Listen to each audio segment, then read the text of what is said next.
Welcome. This is the American Roundtable. I'm Al Spry with the lovely Drea Dahl. We are so happy to have you here. We have a lot to cover on Tough TV and Tough TV 38. The world of politics, as unusual as it is. Drea Dahl, are you ready? I am ready. Are you willing? I'm willing. Let's go. Trump should have moved earlier on Comey, according to some people. We'll have a little follow-up on our Comey story of last week. Also, Trump being compared to Richard Nixon, one of our more unpopular presidentos. We're also going to be talking about Mexico. Mexico, I like Cancun, but it's now the world's deadliest conflict zone after Syria. And how bad is Puerto Rico's economy? What if I told you it was disastrously bad, Drea Dahl? What if I said that? I don't know. I think Orlando's nice. Also, we're going to take a look at the French election, a little follow-up, how that might be really, really good for France. And we're going to talk about the guy who was hiding at Mount Everest. Yep, they were after him. We'll tell you why. This and a whole lot more on the American Roundtable. Welcome back to the American Roundtable. Politics is unusual. Keeping it real, keeping it tough. I'm here with Drea Dahl talking about a little follow-up to James Comey. Drea Dahl, what's going on with Comey? What's the latest and greatest? Well, apparently they say that he should have fired him earlier. That wouldn't have caused any conflict. Not at all, right? First day in office, you're fired. Yeah, now this, of course, is coming from the guy who heads up Newsmax. His name is Ruddy. And Ruddy says, if the president is doing an interview with Don Lemon, the president did anything wrong here, was waiting so long. When he was inaugurated, he should have asked for Comey's resignation. Now, you know, Drea Dahl, as well as I, that if that is done, you're just asking for trouble. What kind of trouble do you think would have happened if Trump would have fired Comey on the first day? It would have been all about Russia. And it would have been some kind of conspiracy, and everyone would have went crazy. There's no way. Plus, he wouldn't be briefed on all the stuff he would need to make that decision on the first day. Probably took a couple days. Drea Dahl hitting the nail again on the head.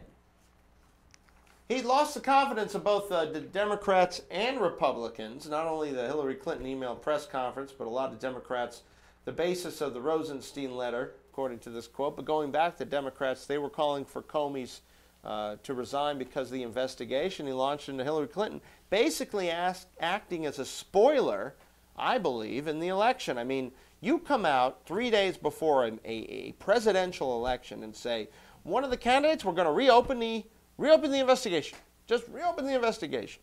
And then a day or two later you go, yeah, you know, I guess we shouldn't have reopened that investigation. You think people are going to be a little confused? You think they're probably going to go for the other candidate just based on the level of confusion and inconsistency? So, like I said, I think Comey was a buffoon. I think it was the worst guy to ever head up, one of the worst people to ever head up the FBI, if not the worst. And I think that Trump, you're right, needed to wait until he acquired the amount of information necessary to make a presidential decision. And he even tweeted and said, you'll thank me soon, because nobody liked the guy. And if nobody likes the guy, I guess he just has to go. It's just the way it works. But, you know, I think Democrats and Republicans are both kind of breathing a little sigh of relief that Comey is no longer there, because, you know, you got to be doing a bad job when they don't even tell you to your face you're fired. If you're doing a job where you're talking to other FBI people and then a flash comes on behind you on the screen and says, hey, Comey fired, so much so that you think it's a joke, you obviously have some enemies in Washington. You missed something. We'll have more in a moment on the American Roundtable. Back here with you on the American Roundtable. Welcome back to the show. We have a lot more coming your way. Donald Trump, Richard Nixon. People are trying to now compare Trump to Nixon. Of course, Nixon, one of the more maligned presidents of the United States we've ever had. Mixed record. He was also one of our more liberal presidents, believe it or not. Remember, he created the EPA. He created a lot of organizations, OSHA. A lot of people say he was our last New Deal president. So everybody comparing Trump to Nixon, of course, relating to Watergate. Now they're trying to paint Trump with that Watergate brush, Drea Dahl. What are your thoughts? I don't think that Trump is anything like Nixon. I would think the comparison would come with the Clintons and Nixon. Well said, Dre. Why do you say that? Because they both had huge scandals that started with water and ended with them lying. So, and they hid everything and lied. It's pretty much similar. Yeah, They haven't proved anything on Donald Trump. They don't. There's no evidence anywhere. No, they're just trying to just malign him in the press. Character assassination is pretty ugly, you know what I mean? And we've had Roger Stone on the show a couple times and previous incarnations of such. And he was Richard Nixon's close and personal friend for quite a few years. He has a actual Nixon tattoo right between his shoulder blades. No, I'm not joking. A picture of Nixon. That's kind of weird. And he's definitely an interesting guy, Roger Stone. I can tell you that. He's a man who knows where all the proverbial political bodies are buried. That's what makes him a very interesting. I wouldn't doubt him knowing where any bodies are bodies are buried. But this is what they're saying about Trump. They're saying that Slate, of course, Slate is a pretty liberal rag, right? Comparisons with the background on the Nixon move, including the Washington Post coverage of it. One difference, Trump acted with the backing of his attorney general while Nixon's attorney general resigned. See right there, where's the comparison? Where's the comparison? Also, Democratic Senators Richard Blumenthal and Bob Casey were among the first to publicly make Nixon-Watergate comparisons. You know what they can do with those? They could take them and throw them you-know-where the sun doesn't shine. Because to me, that's just plain politics. Your thoughts, Dre Dahl? It is. I don't think we should trust anyone with the name Dick, first of all. So I don't see any comparison with him and Trump at all. Well, listen to this one. Trump ally Roger Stone made the quote, we were just talking about Roger, somewhere Dick Nixon is smiling. He worked for Nixon, of course. He defended the move, per the New York Times. So Nixon is smiling at all of this. He thinks this is funny stuff. And especially the comparison, you would think that he would. I think he'd get a kick out of that. I would think that Dick Nixon would get a kick out of a Donald Trump as president. I think he would think that would be, I would think that Nixon would think that was a pretty hilarious thing in itself. Like the guy that you would least think likely to become president becomes president. And it's been very entertaining for people like us on American Roundtable, Dre Dahl and myself, that we have this to comment on, because didn't life used to be a lot boring before Donald Trump? Mm-hmm. I thought it was fairly boring. Yeah. I mean, Obama was all right, but he was a little bit, it's middle of the road, kind of dry, you know. Now you got a guy. I don't remember him working very much. No, I felt like I always saw him at the basketball game, something. Yeah, he played a lot of golf, yeah, you know, so doing the basketball. He was fairly dry. But now you got a guy, you know, he's the most entertaining president since what, Reagan? Because even Bush wasn't really entertaining. Oh yeah, Bush is not either. But I think he's more entertaining than Reagan. Clinton was fairly entertaining with the Lewinsky business. That had some interesting stuff going on there. But what does John Dean, Nixon's former White House counsel, think of this comparison? He says, quote, it's very Nixonian in its own way. But that's typical of the man. They're obviously trying to get the Bureau back under the Department of Justice's control. But I don't think it'll affect the Russia investigation. John Dean, it's an interesting story about John Dean. We interviewed John Dean a while back. John Dean, there's a rumor about the whole Watergate mess that they were trying to get John Dean's little black book because it was a book of sex workers, and I think his fiance's name was listed in it. And so that was the story that I believe Roger Stone told us. Either that or Jesse Ventura. Both those guys know a lot about that kind of stuff.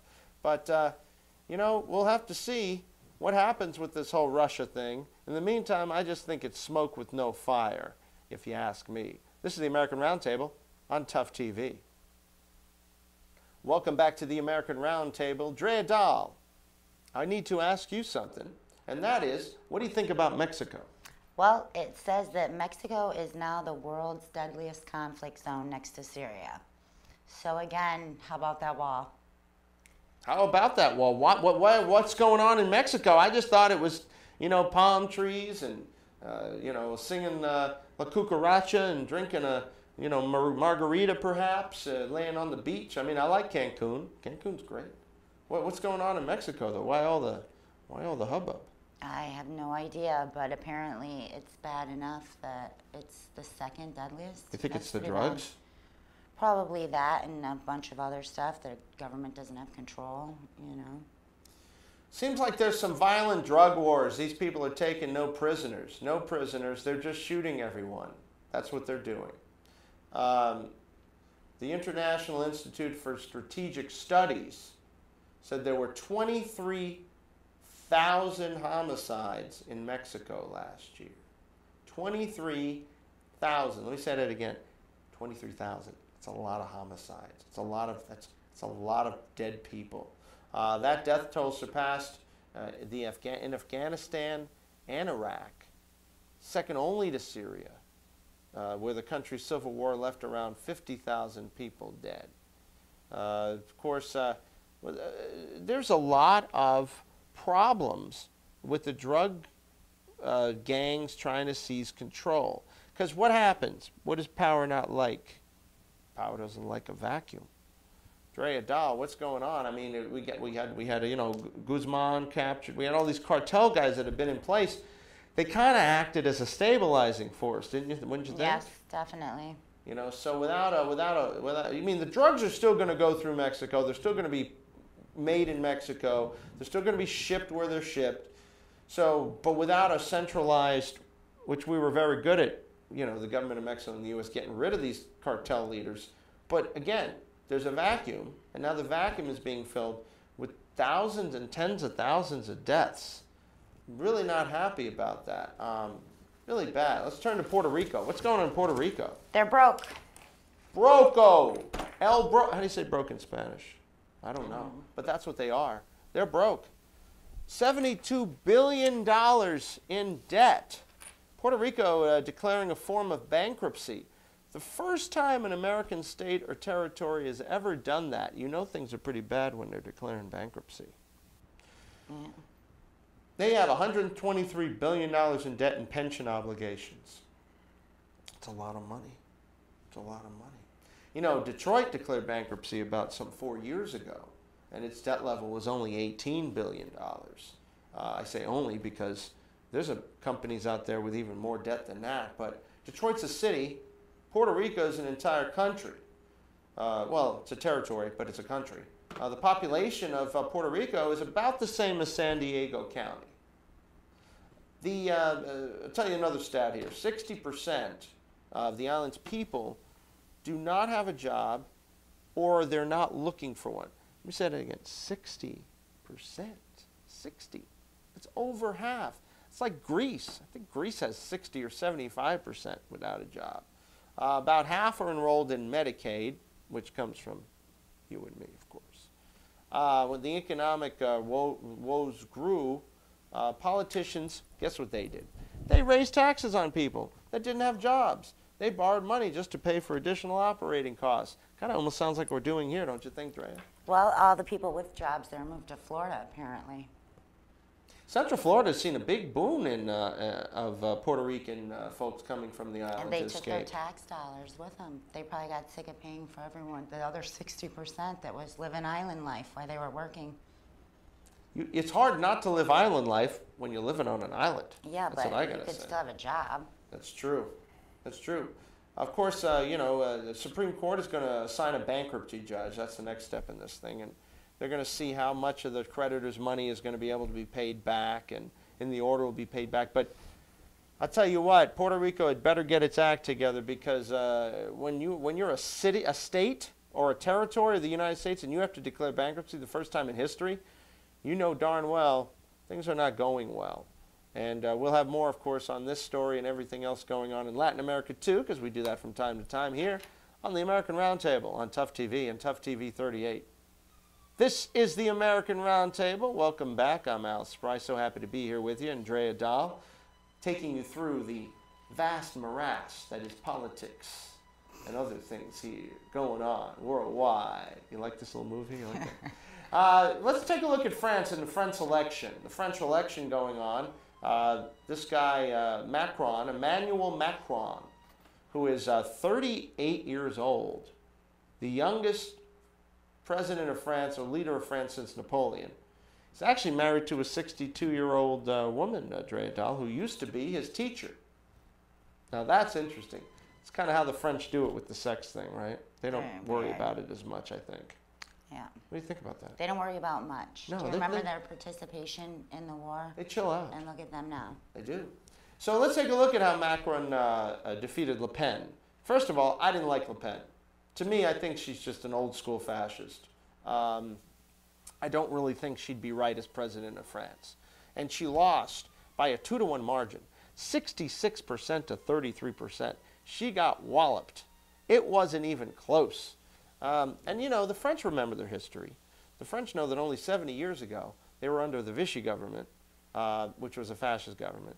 They were involved in wars. They don't really want the wars anymore. That's why they created the EU, that and to be competitive with Russia, China, and the United States. Drea Dahl, do you think that the French made the right choice? I don't think French ever make the right choice. But in this case, yeah, I think they have the better one. They I choose. like him better. I like French food. French food is good. Freedom fries. Yeah, I'm still on that train. That's an old trade to be I on. hold a grudge.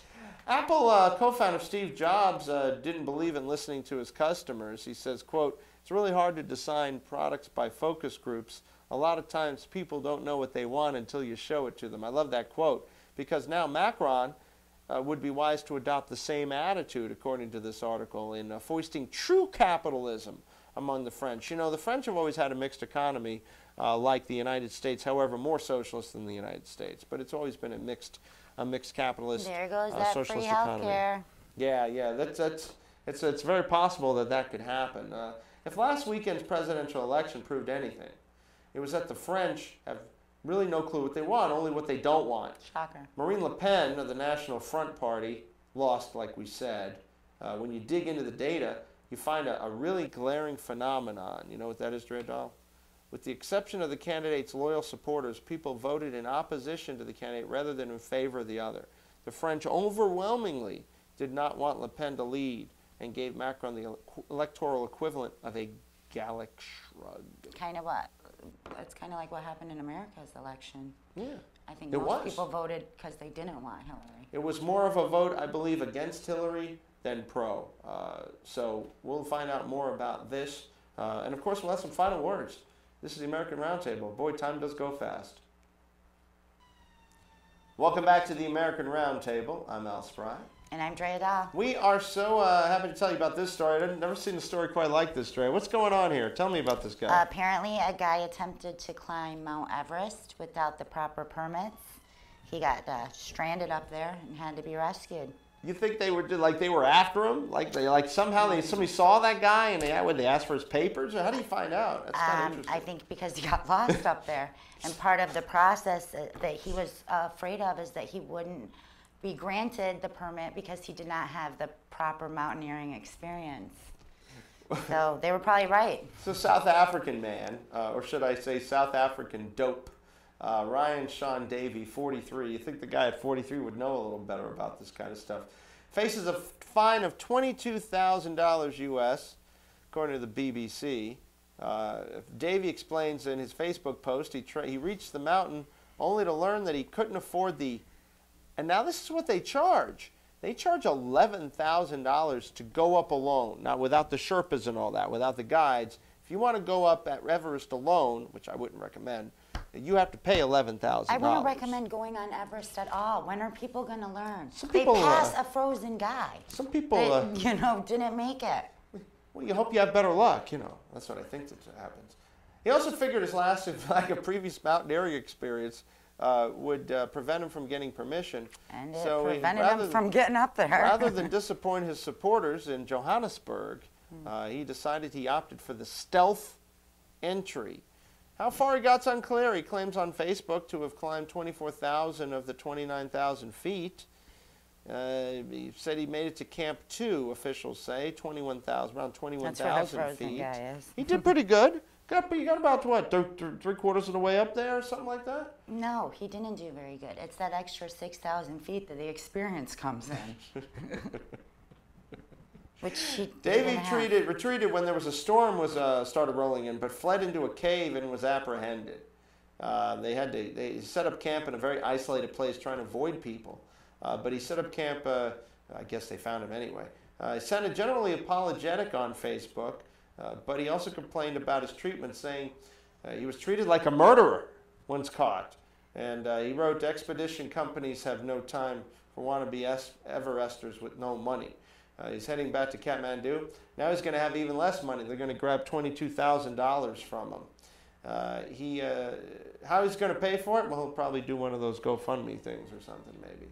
But I would probably not only not give him money, I would probably ask him for money for being so stupid. I'm Al Spry. I'm Drea Dahl. And this is the American Roundtable. Remember to keep it real. Keep off Everest.